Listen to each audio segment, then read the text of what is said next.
खुशामदीद नाज़रीन इकराम, सामीन इकराम। Today I will inform you a beneficial information regarding cause of action.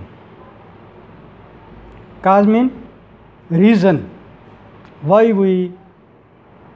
we take action against the defendant or opponent party. In the language and eyes of law, Civil Procedural Code under section 2, rule 2, order 2 and rule 1, 8 and 11, order 7. What these orders and rules guide us in the eyes of law? These are our rules explain the cause of action, mean base of a suit when we file in a court. तो नाज़रीन किराम, उससे पहले request करूँगा कि मेरे channel को subscribe करें, लाइक और व्यू करें, शेयर करें, अपने कमेंट से मुझे आगाह करें। ये एक इंफॉर्मेटिव चैनल है, एजुकेशनल चैनल है। तो civil procedural code under section 2, rule 2, order 2, rule 1, 8 and 11, order 7, what says and how we can understand cause of action and why we file the suit against the opposite party.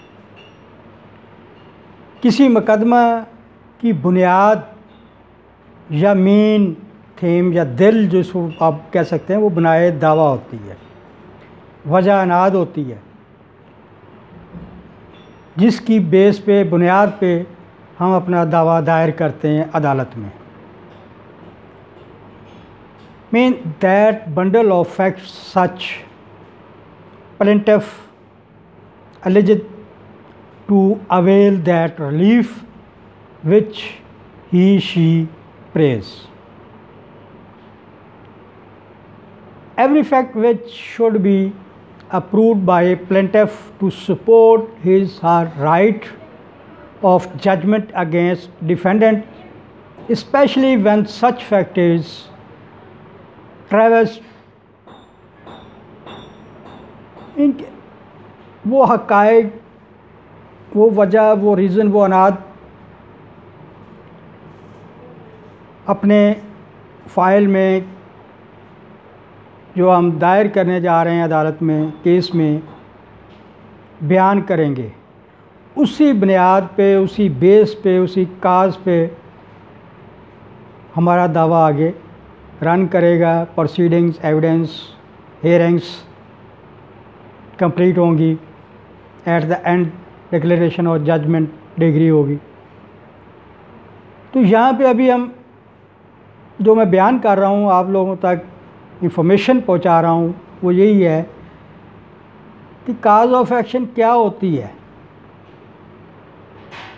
Under section 2, rule 2, order 2, rule 1, 8 and 11, order 7 civil procedural code कानून ज़ाब्ता दीवानी हमारी किस तरह रहनुमाई करता है। तो नाज़रीन, explain prints for cause of action, ये इसके पॉइंट्स मेन जो हैं वो बता रहा हूँ, जो हमने दावा में लिखने होते हैं कि नेसेसरी कंटेंट ऑफ प्लेंट, अर्जी दावा का ज़रूरी मजमून या जुज़्व। Number 2, foundation of suit, foundation of suit, that reason of suit, cause of suit, cause of action should be mentioned, date of cause of action when cause arise, यानी किस तारीख को बनाए दावा पैदा हुई, वो अनाद, वो वजह पैदा हुई।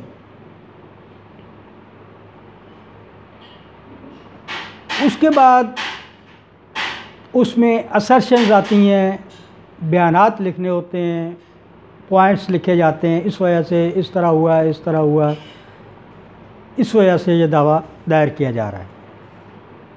एविडेंस का इसमें इतना रोल नहीं होता, जितना एविडेंस बाद में जब फाइल कर लेते हैं तो तब शुरू होती है। मगर अपनी अर्जी दावा में जो हमने हकायक और फैक्ट पे फोकस करना होता है वो लिखना होता है। Focus on the facts for the cause of action. इसके बाद रिलीफ के लिए प्रे किया जाता है। जो दाद रसी हमने हासिल करनी है उसके लिए प्रे किया जाता है ऑनरेबल कोर्ट और जज को, जिसके पास हमारा मुकदमा चल रहा है, चलेगा। उसके बाद राइट ऑफ जजमेंट है। Different causes of action can be joint in one cause of action suit. Plaintiff should be rejected when it does not disclose cause of action. Now understand, if we did not disclose the cause of action, our plaint should be rejected. हम किस बुनियाद पे दावा कर रहे हैं जब वही बयान नहीं करेंगे हम, ये ज़रूरी है जिस पे मैं फोकस कर रहा हूँ। Under section 2 rule 2 order 2 rule 1, 8 and 11 order 7 क्या कहते हैं, वो इसी पे ज़्यादा जोर देते हैं कि काज ऑफ एक्शन को आपने अपने अर्जी दावा में ज़रूर लिखना है, जिसकी बेस पे आप आगे चलेंगे और आपका दावा सुना जाएगा।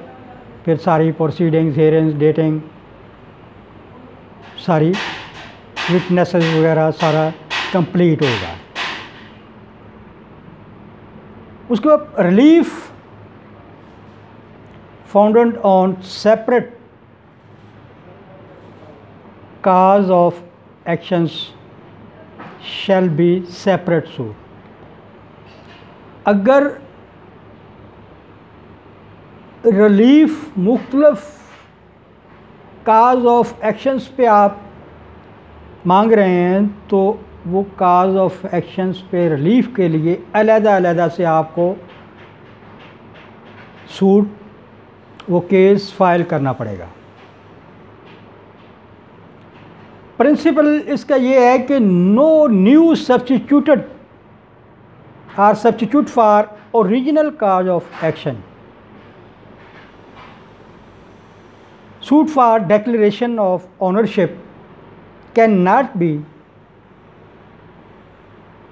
into suit for specific performance of contract, not allowed। ये दोनों अलग चीज़ें हैं, अलग अलग से फाइल करना पड़ेगा, हमें दावा दायर करना पड़ेगा अपना दावा। plaintiff should not be or plaintiff should prove that he is entitled for the relief mentioned in case, his statement, his written statement which he filed in court। तो नाज़रीन किराम, इसका लुबल बाब यही है कि हमने अगर, और ये टॉपिक उन लर्नर स्टूडेंट्स के लिए बहुत आम है जो लॉ के स्टूडेंट्स हैं, कि अर्जी दावा क्यों लिखा जाता है, कैसे लिखा जाता है, किस सेक्शन और ऑर्डर के तहत लिखा जाएगा, किस कानून ज़ाब्ता के दीवानी के तहत कैसे लिखा जाएगा, कानून ताज़ीरात पाकिस्तान क्रिमिनल फ़ौजदारी के तहत कैसे लिखा जाएगा, ताज़ीरात पाकिस्तान में क्या इसकी वजाहत की गई है। तो यहाँ सिविल प्रोसीजर कोड के तहत मैं बयान कर रहा हूँ कि मेन जो बेसिक फाउंडेशन है उस अर्जी दावे की या उस केस की, वो आपकी काज ऑफ एक्शन है, उस पर फोकस करना है। और वो कब, कैसे, कहाँ राइज हुई, किस किस के सामने कैसे हुआ, क्या वकूआ हुआ, किस तारीख को हुआ, वो सारा कुछ आपने उसमें बयान करना है। तब जाके आपकी एप्लीकेशन कोर्ट में एक्सेप्टेबल होगी, वो दावा एक्सेप्टेबल लगा उसकी प्रोसीडिंग्स शुरू होंगी और एंड तक फाजल जज साहब अपनी जजमेंट डिग्री डिक्लेयर प्रोनाउंस करेंगे। आपसे गुजारिश है मेरे चैनल को सब्सक्राइब लाइक करें, व्यू भी करें। बहुत बहुत शुक्रिया। अल्लाह हाफ़िज़।